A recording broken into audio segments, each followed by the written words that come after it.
So today we've got one of my favorite Lego sets that I've ever assembled. I mean that quite literally. This was such a blast to put together. It's the Daily Bugle Spider-Man set. This is about 3,800 pieces and it's got 25 minifigures. So, a lot of people gauge the value based on those minifigs. This one is just, it's crazy. There's so many different universes, if you will, colliding here. So you can be a purist and set it up one way. I kind of don't really care about that. I just go hog wild and put everything together. But either way you like to do it, you have so many options here. The manual, can't seem to find it for some reason, but it is one of the best manuals I've seen. Not quite as detailed as the Millennium Falcon, for example, but still full of great info on why they decided to design certain things certain ways, why they decided to include certain characters, some of the little details. You can see like some of the stories that are included in here. You get a little better blown up version in the manual. It's just really well thought out, well put together. And this is also a really nice build because each little section, each little chapter of the manual, you're completing these nice big chunks. So you're getting almost a story like you would in a comic as you go along. And so you get this nice bit of satisfaction for every little element as you're building. I cannot recommend this set enough, especially if you see it on sale. Instant buy. Let me dive into some of the details so you guys can see it a little closer, how cool it is. So let's start with some of the really awesome details just on some of the minifigures. I mean, look at the taxi driver in here.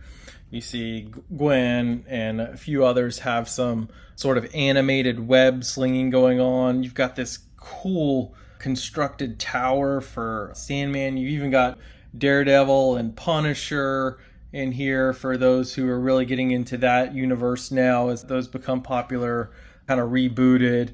Even Blade, I mean, like, who expected to see that? You got some of the Spider-Verse characters in here. That's really cool. I mean, how awesome is this Green Goblin blasting out of the building? I mean, that is one of the coolest things I've seen in any Lego kit I've put together. Each little level you've got has their own folks in it. You can see the entry door here opens and closes. You've got a bunch of different folks in here. This is the main room, control room. All the way up at the top, you've got Doc Ock, you've got Spidey swinging down from the sign with Carnage and Venom overlooking. You've got this insane blast off kind of effect out of here. It's just so well done. All of this glass was really cool. Nice to see. It looks really awesome in a room. You've got the Daily Bugle kind of news feed wrapping around here. If you turn it around, even on the back side, you've got some little pigeons in here. Nice little details depending on how you want to display it. Here's a nice little secret, they always like to throw in these secrets in here. You lift this up, this spider web, and there's Peter's backpack.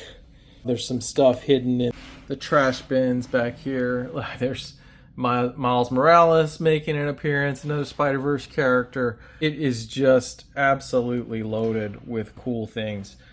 I will say this is heavy. And because the base is small, it is not easy to transport. So it's kind of one of those things where once you've got it built, you probably want to leave it there for a while unless you want to kind of go back and redesign some of your diorama here. One other cool random thing, they've got this like little Spidey buggy back here. It's just really, really cool, really well thought out. Easily one of the best sets I have ever built. Just make sure you've got plenty of height because it is a big one.